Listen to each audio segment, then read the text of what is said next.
Hello dear student. आज हम जो भारत की लोकतांत्रिक व्यवस्था के बारे में हम इससे पहले पढ़ रहे थे, उसी के अंतर्गत हम आज बात करेंगे नागरिकता और मौलिक अधिकार।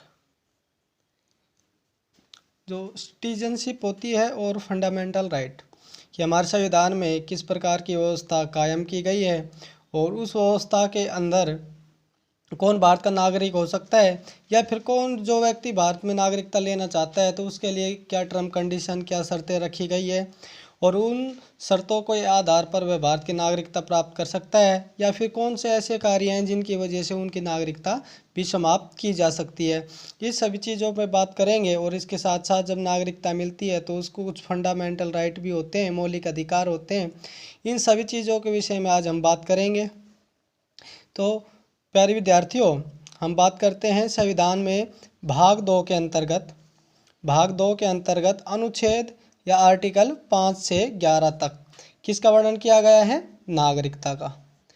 नागरिकता का जो वर्णन है वो हमारे संविधान में भाग 2 अनुच्छेद 5 से 11 तक वर्णन किया गया है। इस भाग में भारत में नागरिकता का उल्लेख किया गया है। गुजरात में लोकल इलेक्शन में वोट देने के अधिकार को कानूनी बनाया गया है केवल लोकल इलेक्शन में। इस तरह की व्यवस्था कहाँ पर? गुजरात इलेक्शन के दौरान इस चीज़ को फॉलो किया गया था। यदि किसी दूसरे देश का नागरिक भारत में रहना चाहता है या नागरिकता लेना चाहता है तो उसे भारत में 12 वर्ष तक और लगातार 4 वर्ष तक रहने का प्रूफ होना चाहिए। मतलब क्या?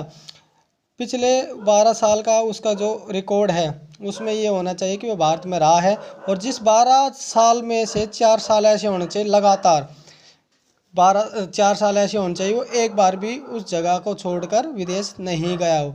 अगर इस तरह की अगर वो टर्म कंडीशन पूरी करता है तो उसको क्या भारत की नागरिकता मिल जाएगी। ये रहने के साथ साथ उसको ये भी होना चाहिए जो संविधान में 22 भाषा को राष्ट्रीय भाषा का दर्जा दिया गया है, उन 22 भाषाओं में से कोई भी एक भाषा बोलनी और लिखनी आनी चाहिए। कौन सी? बोलनी और लिखनी। लेकिन इसमें कौन सी भाषा? अंग्रेजी शामिल नहीं है। अंग्रेजी भाषा को छोड़कर जो भारत के संविधान में 22 भाषा को राष्ट्रभाषा कहा गया है उनमें से कोई भी एक भाषा बोलनी लिखनी आनी चाहिए और अंग्रेजी भाषा इन 22 भाषाओं में शामिल नहीं है। और इसी के साथ एक चीज़ और है कि जो हमारे पड़ोसी देश है पाकिस्तान और बांग्लादेश इस चीज़ में शामिल नहीं है। इसके अलावा दुनिया के किसी देश का कोई भी व्यक्ति हो, अगर वो भारत की नागरिकता ले तो ये जो टर्म कंडीशन है कि 12 साल तक वो भारत में रह रहा हो और जिनमें से 4 साल ऐसी होनी चाहिए जो लगातार वो एक जगह ही रहा हो और उसको 22 भाषाओं में से कोई भी एक भाषा लिखनी या बोलनी आनी चाहिए जिसमें अंग्रेजी शामिल नहीं है।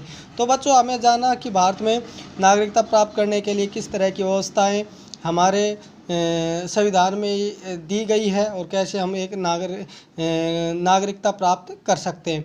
अब इसके आगे बात करते हैं जो भाग 3 है। भाग 3 के अंतर्गत हमें दिया गया है मौलिक कर्तव्य। और एक बात इससे पहले के लेक्चरों में मैंने आपको बताई कि भारत के संविधान में दुनिया के अलग अलग देशों से जो अच्छी अच्छी चीज़ें जो उस समय के हमारे संविधान निर्माताओं ने लगी उन देशों से उन्होंने उन चीज़ों को भारत के संविधान में शामिल किया। और जो फंडामेंटल राइट है, जो मौलिक अधिकार है, इसकी व्यवस्था हमारे देश में किस देश से ली गई है? USA। अमेरिका है, अमेरिका से के संविधान में जो वहाँ पर मौलिक अधिकारों की जो व्यवस्था की गई है उन व्यवस्थाओं को भारत के संविधान में शामिल किया गया। और जब भारत आज़ाद हुआ उस समय जब मौलिक अधिकारों की व्यवस्था जो संविधान में थी तो उस समय कितने थे? 7 मौलिक अधिकार होते थे। लेकिन वर्तमान समय हम कितने हैं? 6। उन सभी अधिकारों के बारे में आज हम पढ़ेंगे। तो पहले देखते हैं जो पहला अधिकार है समता का अधिकार। इस भाग में हम मौलिक कर्तव्यों का वर्णन किया गया है। शुरुआत में ये 7 थे लेकिन संपत्ति के अधिकार को बाद में हटा दिया गया। आपको पहले बताया कितने? 7 थे मौलिक अधिकार, लेकिन अब कितने हैं? 6। कौन से को हटा दिया गया? संपत्ति के अधिकार को हटा दिया गया है। ये बात करते हैं जो 6 वर्तमान समय में हमारे फंडामेंटल राइट मौलिक अधिकार है वो क्या क्या है और उसके अंतर्गत हम क्या क्या हमें आज़ादी मिली हुई है। पहले पे बात करते हैं समता का अधिकार। कौन से का? समता का अधिकार। यह अनुच्छेद 14 से 18 तक है और टोटल कितने हैं? 12 से 35 तक, जिसमें के कौन से आ जाते हैं? 6 के मौलिक अधिकार है वो आर्टिकल 12 से 35 के अंतर्गत आते हैं। और जिसमें जो पहला है समता का अधिकार, वो अनुच्छेद 14 से 18 तक आता है। अनुच्छेद 14 में विधि का मतलब, यहाँ विधि लिखा हुआ है, इसका मतलब ये है कानून व्यवस्था। अनुच्छेद 14 में कानून के समक्ष मतलब कि सामने समता के अधिकार को बताया गया है, जिसका अर्थ होता है कि सबके साथ सबके समान अधिकार होगा। मतलब कानूनी रूप से किसी को छोटा बड़ा नहीं समझा जाएगा, किसी भी प्रकार की गरीबी अमीरी का या फिर किसी ओहदे का किसी भी प्रकार का दबाव उस देश के नागरिक पे नहीं होगा। कानून के समक्ष सभी क्या हैं? समान।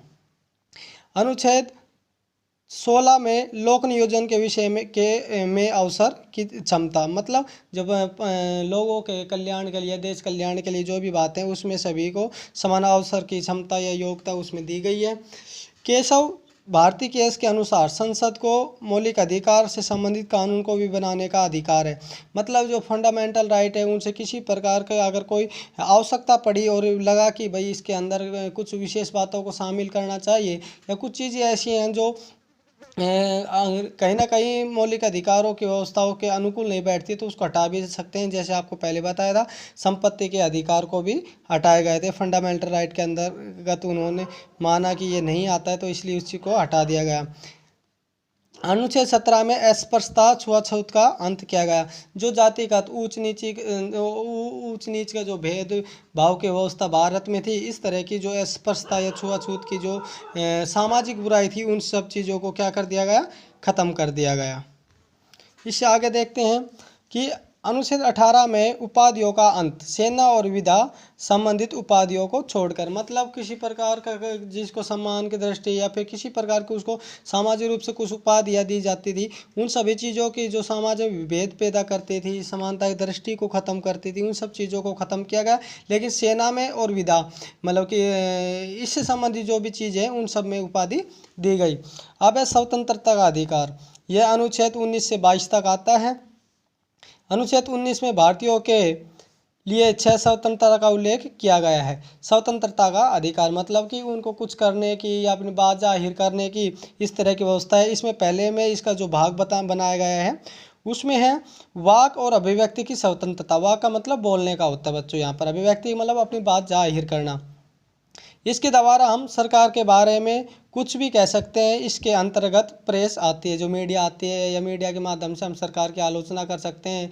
अगर आपको लगता है मुख्यमंत्री ने या फिर प्रधानमंत्री ने, कोई भी व्यक्ति ने अगर गलत किया है, तो उसकी आलोचना हम कर सकते हैं।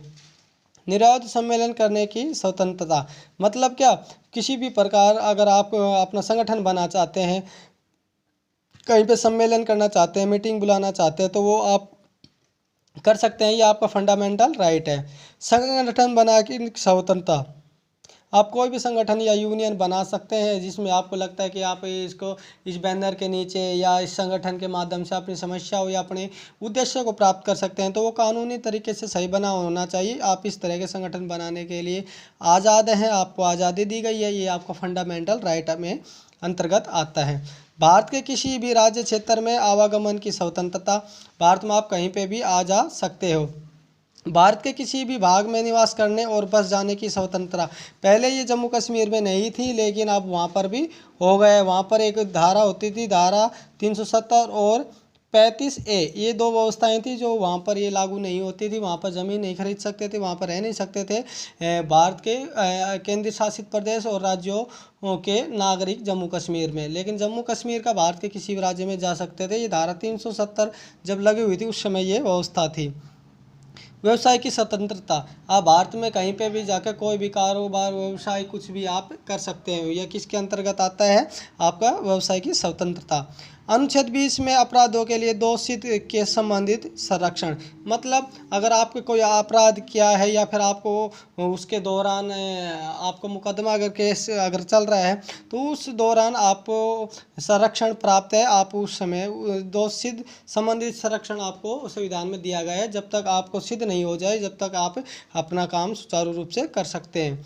अनुच्छेद 21 के प्राण और देही स्वतंत्रता का संरक्षण, मतलब प्राण का मतलब होता है मृत्यु और देही का मतलब अपना शरीर त्यागने से संबंधित की आज़ादी आपको दी गई है। अनुच्छेद 22 में कुछ दिशाओं में गिरफ्तारी और कैद करने में संरक्षण, मतलब कुछ स्थिति हालात ऐसे हो जाते हैं जिसके अंदर आपको कोई गिरफ्तार या आपको कैद करने में आपको मदद करेगा, या फिर जब तक उसके बारे में कुछ सबूत ना हो जाए जब तक आप उसको गिरफ्तार नहीं कर सकते। ये आपके फंडामेंटल राइट में आता है। उसके बाद है शोषण के विरुद्ध अधिकार, यह अनुच्छेद 23 से 24 में है। अनुच्छेद 23 में मानव के दुर्व्यवहार और बलात् श्रम का प्रतिषेध है, मतलब शोषण के लिए जब जो बच्चे कम उम्र के होते हैं उसके ज़बरदस्ती उसे मजदूरी नहीं करवा सकते, आप उसको किसी ढाबे पे नहीं छोड़ सकते, या फिर आपको बाल मजदूरी जो व्यवस्था होती है उनको आप नहीं ले सकते। ये आपके ये चीज़ें सरकार ने भी अभी ये किया हुआ है। शिक्षा का जो अधिकार उसके अंतर्गत 6 साल से 14 साल तक के बच्चे को कंपलसरी एजुकेशन देना होता है।